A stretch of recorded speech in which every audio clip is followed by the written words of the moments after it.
is the guy in charge of bigging up the service. He explained in a nutshell why Xbox Live should be getting our pulses racing. The Xbox is the only game console that was designed with online gaming in mind.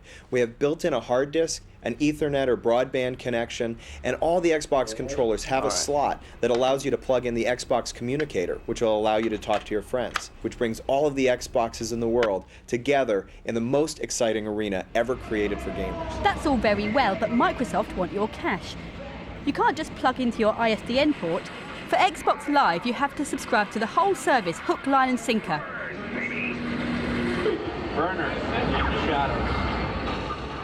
To explain what you get for your money, Head of UK Xbox Marketing, Richard Teversham.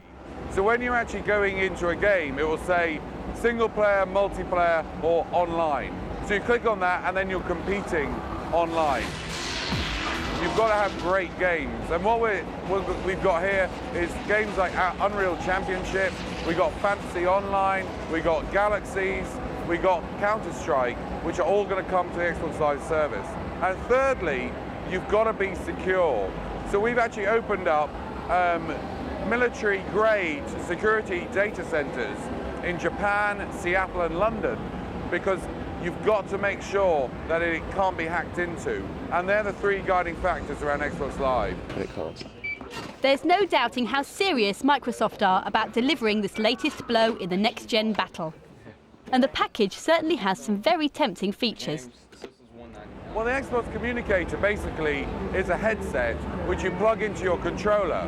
So you're actually communicating across broadband, playing games across the globe.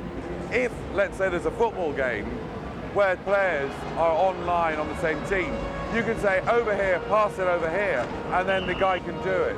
So it's going to open new doors, new avenues of gameplay. Where are you from?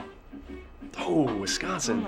As far as we're concerned, even better than this cheesy promo video is the communicator's voice disguise, essential if you're from Wisconsin. I'm ready to play Xbox. I'm ready to play Xbox Live. I'm ready to play Xbox Live. I'm ready to play Xbox Live. I'm ready to play Xbox Live. I'm ready to play Xbox Live. Gamepad. I'm Violet Berlin and you're watching Gamepad. Faster, harder, better, stronger. Which just about sums up Gamepad the website as well. Whatever hardware you use to get online, come and have a game with us, on us.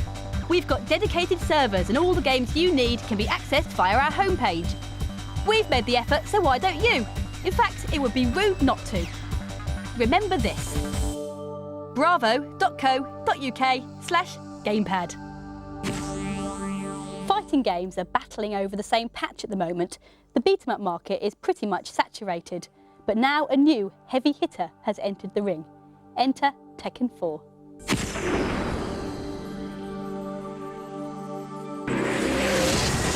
Converted from the arcade game, surely no easy task, Tekken 4 is another stage in the evolution of what many consider to be the greatest fighting series of all time. But this latest sequel seems to have stirred up mixed feelings among fans. Some have hailed it as a knockout, whilst others have said the series hasn't got the legs to take it any further. It's certainly pretty, and as you might expect, Tekken 4 adds more characters, like new girl Christy, although she does simply do the same moves as former character Eddie, and wrestler Craig. Where do they get these names from? Plus more stages and more moves. But what else is there? Well, pink catsuits for a start. The battles are set in various 3D arenas, but it plays just the same as always. One button controls each fist or foot, or paw in the case of Panda here.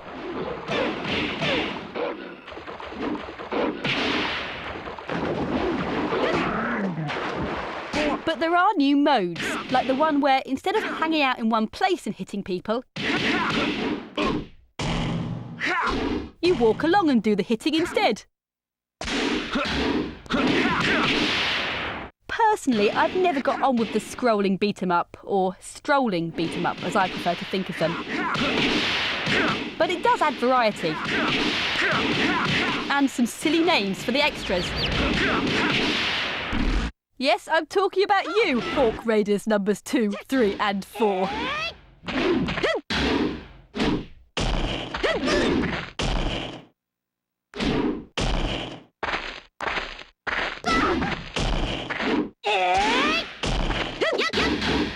For some people, it really brings them back to the days of Double Dragon. Round. Fight. Ah, Yoshimitsu. We've been expecting you.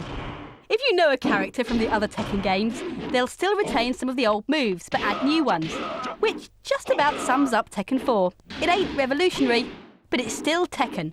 And for a series that sold nearly 6 million PAL copies alone, that's gotta be a popular move.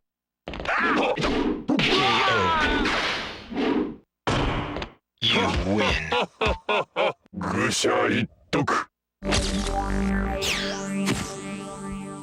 Thank you for joining me in my gamepad today. Come back next time and this is what you'll get.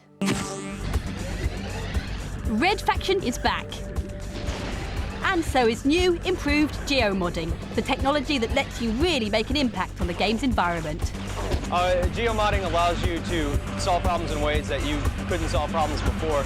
We used it in Red Faction 1, we'll continue to use it in Red Faction 2.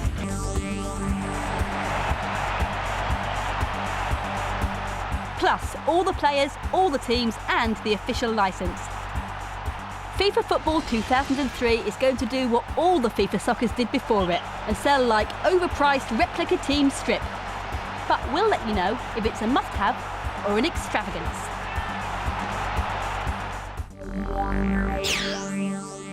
All that and more on the next gamepad. I'll leave you now though with some eye candy from the big, shiny rally game Shocks. I was Violet Berlin. Don't forget to wipe your feet on the way out.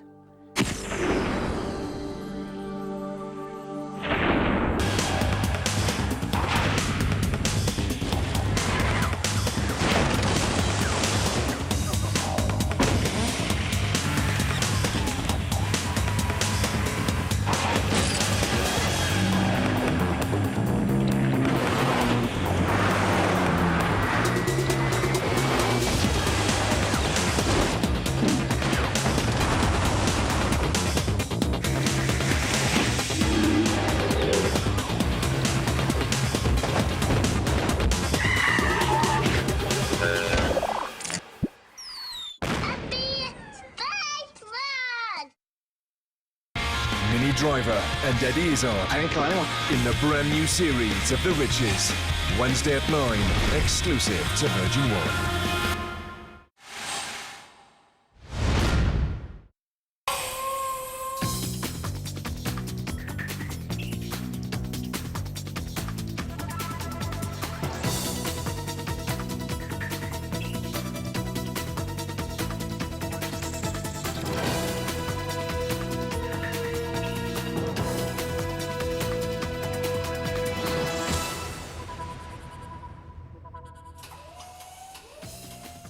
Welcome to Spy School. Ever wondered what it's like to work for the intelligence services? From surveillance to sabotage, this is your gateway into the murky world of espionage, how spies are recruited and how they are trained. And I'm here to ensure that all information is reliable. My name's David Shaler. I used to work for British intelligence. Coming up, we investigate the recruitment of agents and send out our 2 rookies to get people to spy for them. Richard Tomlinson shares more of his exploits working for British intelligence, and we look at the deadly work of top KGB assassin Nikolai Koklov. Recruiting spies can best be expressed by the acronym MICE: money, ideology, compromise, ego. Their motivation differs, but the end remains the same: gaining information. I'm going to send them out and about to try and recruit their own agent in London. They'll have to be persuasive, manipulative and charming, but above all, they should try to assess the agent's motivation and exploit it.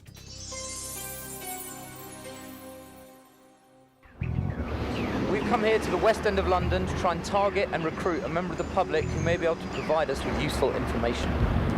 Both Lorna and Julian have targeted foreign students at language schools as likely recruits. They might be with a good chance.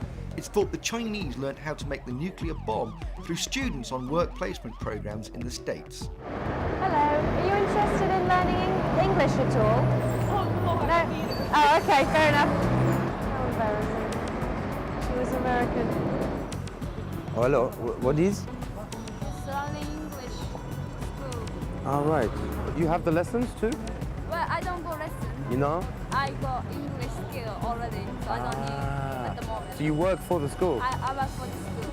And where are you from? Japan. Really? Yeah. Wow. What did you do before in Japan? Before I finished my high school, I came to England and I studied English. It's doubtful whether Julian's Japanese contact has access to any sensitive information. Okay, that's interesting. I work for the British government. Really? Yeah. Would you be interested in working for us possibly and giving us the names of people who work for your school? Do you think that would be possible? Well, I just started work here, so I don't know anything about. This is my fourth day. Oh. Okay. Well, thank you very much for your time. Thank you very much. Take care. Meanwhile, Lorna has attached herself to a Hungarian prospect. I need better work, I need much... Yeah. Well, the organisation that I work for, we would be able to help you improve your language skills. Would you be interested in being paid to learn English and do a little bit of work on the side for my organisation? It's for the Ministry of Defence that I work. I have very quiet life. Quiet life. We had before very... now? Right, now it's quiet. Not convinced, are you? No. Well, they're not doing too well so far. However, it takes a seasoned MI5 officer more than 5 minutes to recruit an agent. Let's see if they do any better later in the show. Now, Spy Hard, our guide to the most deadly moves in martial arts, used by secret agencies around the world. Here, Gavin Mulholland demonstrates the way of taking out an armed attacker. My name is Gavin Mulholland. I've been involved in the martial arts for 34 years. I hold black belts in 4 different combat systems. Okay, in the next move we're going to be held at gunpoint. I need to quickly reverse the gun, reverse the situation. We're going to use classic Krav Maga Israeli Defense Force technique to do so. My main style is Goju-Ryu Karate. It's particularly suitable for covert work because techniques are brutal, they're effective, they're not flowery techniques that are developed out of sport. Goju remains a martial art and is not a sport.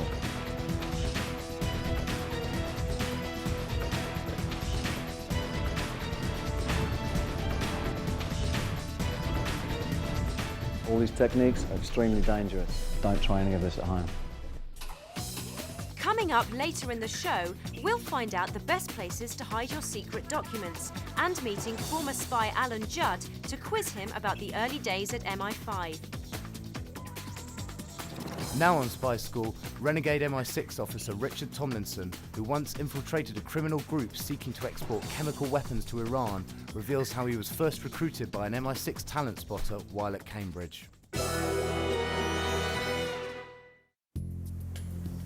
I never really intended to become a spy. It was one of those accidents of history, I suppose. I was an undergraduate at Cambridge University and I was walking back to my rooms, and one of the dons there, who I now know to have been what's called a talent spotter at university, sort of called me into his room and asked me in rather mysterious terms if I wanted to do something a little bit different when I graduated, something in the Foreign Service without being any more specific than that. So I went down for my first interview down at Carlton Gardens, met Mr. Halliday, who was an MI6 officer I later learned, and I got invited down for another interview about 2 months later, again by Mr. Halliday. But this time when I went, it was suddenly a completely different Mr. Halliday. It was the same name, but different person. It was a bit mystifying at first. But I realised later, of course, this was an alias. I had to go through the normal civil service exam procedure, which is a long and lengthy set of exams. I had to sign the Official Secrets Act and saying that you weren't allowed to talk about this, going through the exams, or whether you were joining MI6, etc. There was still one final hurdle to go, and that's what's called the positive vetting procedure. And to do that, they check into all your background. They go and interview everyone who's ever known you virtually in your whole life, schoolmasters, teachers at university, all your old friends. They go and interview them all and ask them all sorts of questions about your personality, on your background, whether you ever took drugs or were remembered the CND or any of those sort of things, which would disqualify you from joining MI6. And I got through all of that, and finally, it's a good year after the first interview, I got a letter saying that I'd been accepted and I should report for the first day of training on the 1st of September 1991. Walk in, A walk-in is someone who voluntarily offers to spy. They literally walk into an embassy or intelligence agency without any prior contact. The term was especially applied to Americans who walked into Soviet embassies and offered secrets for sale. Time now to rejoin Julian and Lorna out and about, where they're trying to recruit an agent to provide them with vital intelligence. They then have to arrange a debrief with their contact at a later date. It's up to them what methods of persuasion they use. After failing to recruit anyone at a language school, Julian has moved on to a London university in search of domestic intelligence. Who's we? The Stop the War Group. Stop the War Group. Oh, fantastic. Yeah. What exactly is the... Well, they've got an EU summit there, and there's a big protest. So what's your role in all this? That's myself. Yeah. When I considered the issues, and I thought, well, it was in a sense a knee-jerk reaction. And you study here as well, do you? Yeah. What about yourself? Well, I work for the civil service, actually. Yeah. Meanwhile, Lorna perseveres in her bid to recruit a foreign source with access to valuable information. Where are you from? Are you from Korea? All right. What do you do? We do development. What do you both study together, do you? Development. And what do you do? I work for the civil service. Secret or public? That's up to you to decide. I'm not saying anything. An error from Lorna she should have denied. I mean, so you're actually going over to this meeting in Brussels? Yeah. That's very interesting, all this to me. So, do you think you'd be interested possibly in filing a report for me on that? Yeah, definitely. Well, certainly we could reward you financially for any services you can provide to us. Julian does well to appeal to financial greed. Who's your main tutor? Do you have a main tutor? Mine is Julio. Where is he from? He's from Colombia. Ah, interesting. I'd be interested to find out a bit more about him, to be honest with you. I am prepared to offer you a certain amount of money. The institution that I work for, let's just say, has plenty of it. And to get people onto the right side, we don't mind helping people along financially. Would you be able to get hold of some research papers for me by this man? Well, that's all. I mean, there's nothing secret what he does. It's all very public. Sadly, nothing confidential is on offer. I'd be interested to find out more about his Colombian connections. I mean, would you be able to ask him a little bit about his life over there, maybe next time you meet up with him, or...? Yeah, but he's based here. Yes, but he's got contacts over there. Yeah. I mean, would you like to meet up later on this afternoon for a chat? I'll buy you a coffee. Sure, I'll buy you the Can Julian clinch the deal? Possibly I could take your name and number, that'd be nice, and then obviously we could, I could give you a call when you're back. Yeah. What's your name? My name's Jonathan. Jonathan. Jonathan Taylor. I mean, we're always looking to recruit intelligent new people. Obviously, we're sort of related to MI5, MI6. A major error from Julian. You must never reveal you're working for a secret service. Obviously, if you're here and if you're joining in something worthwhile like that, very possibly you're a sort of person we'd be interested in. Cool. Yeah? All right. So you'd be interested in possibly looking into that and maybe other things in the future. Cool. Coming up in part 2, we get our hands on some guns and we find out why KGB assassin Nikolai Koklov suddenly found himself top of the hit list.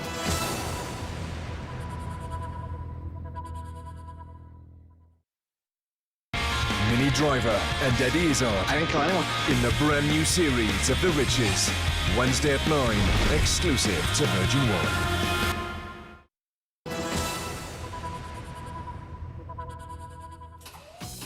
Plenty more spycraft still to come on Spy School. We show you the best places to conceal your belongings when travelling abroad, and I'll be talking to former agent Alan Judd about Sir Mansfield Cumming, the eccentric who was the first head of the British Secret Service. Now we go back to Spy School Past as we join the syllabus for the SOE. The Special Operations Executive was the name given to those British secret agents who were trained to operate covertly in Nazi-occupied Europe. Here we get to grips with some of the weapons of the day. On your left, on the far left, we have a dual-purpose Bren gun. Next to that, we have another Bren gun. Next to that, we have the MG42, a German weapon. Down on my right here, we have the number 4 Lee Enfield rifle and the short magazine Lee Enfield rifle. Lastly, on the right, we have a Mark 5 Sten gun and a Mark 2 Sten gun. We're going to start off this morning with the Sten gun. What I'm going to teach you now is normal safety precautions. This is what you do every time you pick up the weapon. The first thing we do is we remove the magazine by depressing the magazine release catch and removing the magazine. Like this, watch. Next, we grab hold of the cocking handle, pull the working parts to the rear and hold them in the holding opening slot, like this, watch. The next stage is to release the working parts from the locking mechanism and squeeze the trigger and release the working parts forward, like this, watch.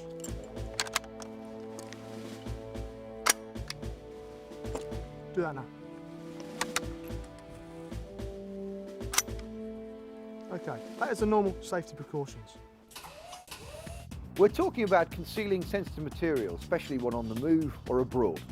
Remember, this is strictly need to know.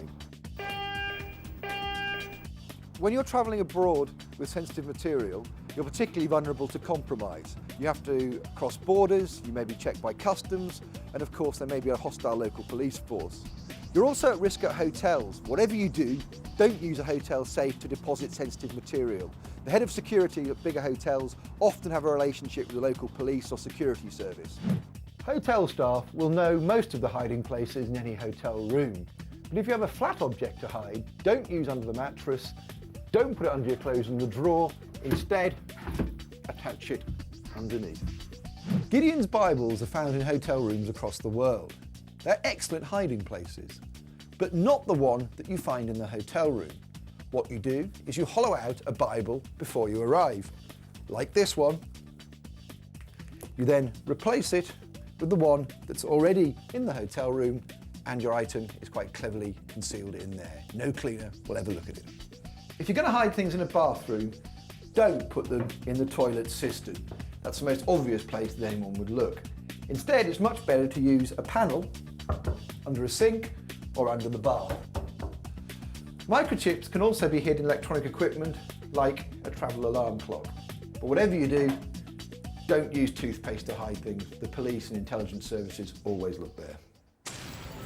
The Emily. The Emily is the name used for an American citizen recruited by the KGB. The first Emily was an Assistant Secretary of State in the 1950s. She was recruited by a KGB agent posing as an insurance salesman and leaked state secrets for 14 years.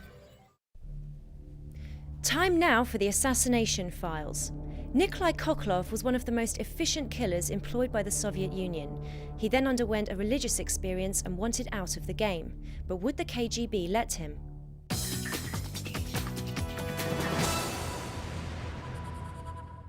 Nikolai Koklov was a member of the elite hit squad Smersh. In 1953, he was assigned to murder Georgy Okolovich, leader of a Soviet emigre group in West Germany. But Koklov, a terrorist during World War II, had undergone a remarkable transformation.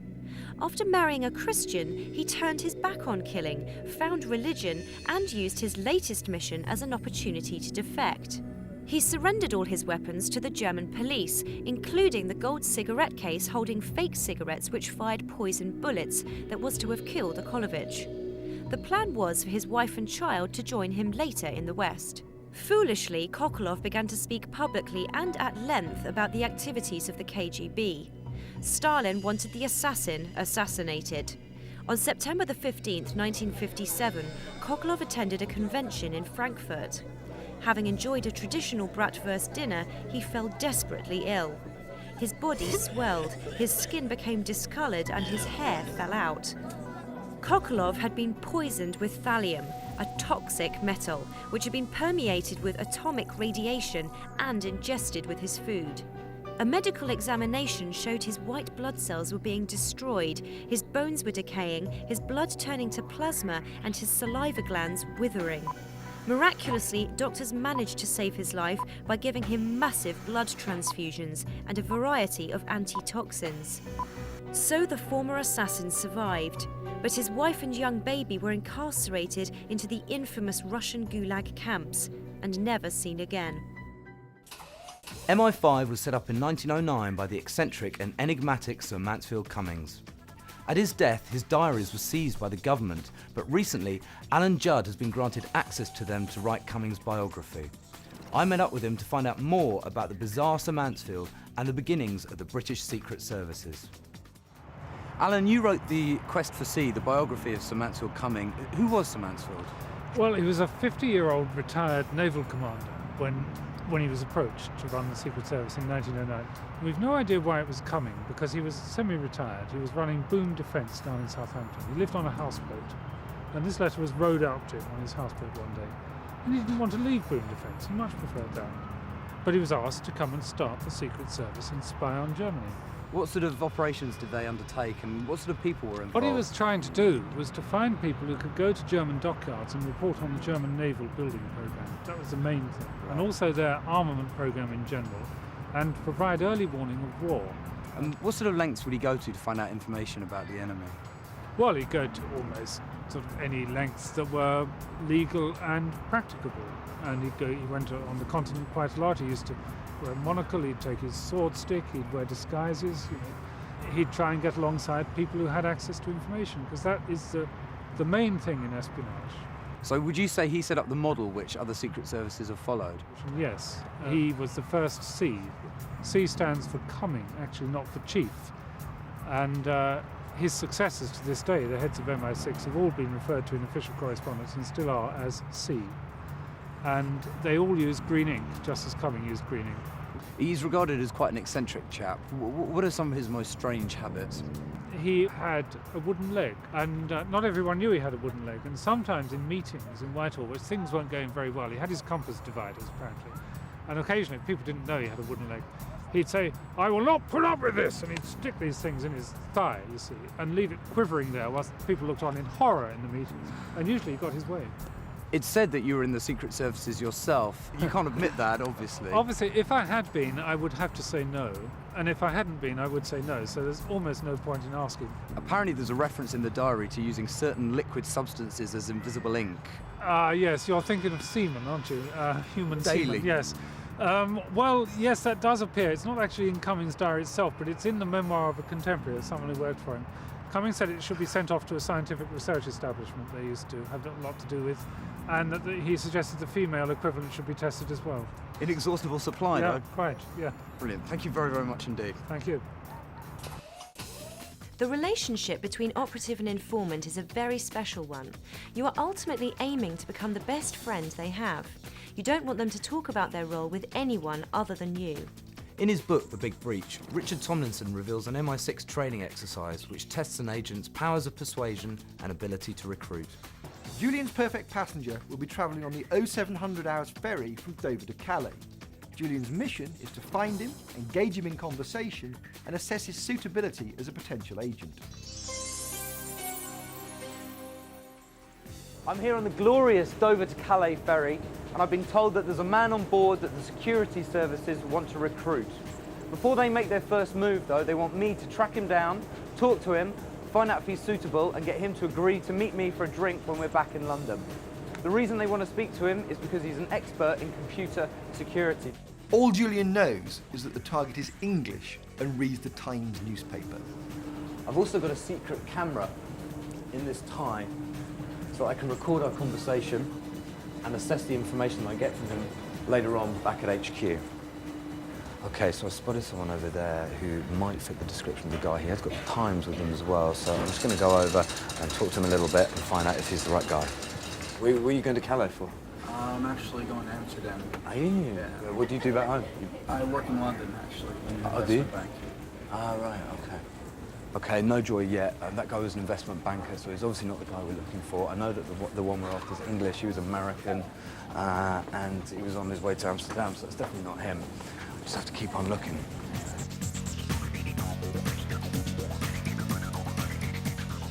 That'd be our target over there. There's a man with slightly curly hair reading a copy of the Times. Julian has correctly identified the potential source. He now has to persuade him to meet again at a later date and find out his motivations. What a horrible crossing. Better than it would have been last week, I reckon. What are you going over for? Business? Pleasure? I go see friends in Paris. Are you? Got a little bit of time off. What do you do? What's your job? Just graduated in computing, actually. Have you? So, yeah, I've been doing programming for a few months. Oh, wow. Where'd you graduate from? Imperial. Just did a master's there last year. Yeah, well, we're looking for computer programmers at the moment, actually, and language specialists. Wondering why it's so interesting. Yeah, well, it's just... The planter's been briefed to agree, only if he's convinced by Julian's approach. As well. So, what was your name? Well, Jonathan. nice to meet you. Nice to meet you. Nice to meet you. When you go back, you're going back to London. You live there, do you? Yeah. Possibly you could come and see us. If you'd be interested. Yeah. Have a little chat. See if there's somewhere we could work together. Yeah. Open to any suggestions. You'd be interested in that? Yeah. All right. What's your? Let me take your number and. 555-987-824. Excellent. Oh, we're pulling in. Enjoy your business meeting. Nice to meet you. Nice to meet good you luck too, in mate. Paris. Yeah. And I'll give you a call and hopefully we can hook up in London. Nice to meet you, Will. Take care.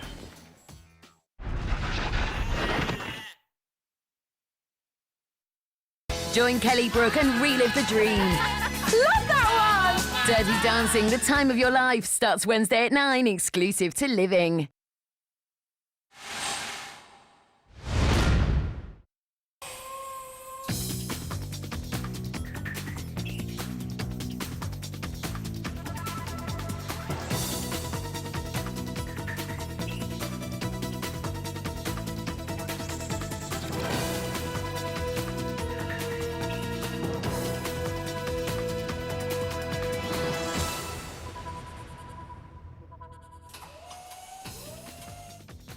Welcome to Spy School, the insider's guide to the shadowy world of espionage. This is the show that reveals the tradecraft and tests out the methods used by real spies in the field. And it's my job to see that these two are up to the task. My name's David Shaler. I used to work for British intelligence. Coming up in the show, Lorna and Julian receive firearms training at a gun club in France, sniper practice at a paintball range, and I'll be showing you how to ensure your post doesn't contain any unwanted surprises. Every new MI6 recruit is taught weapons handling during their induction course at the training facility at Fort Monkton in Portsmouth.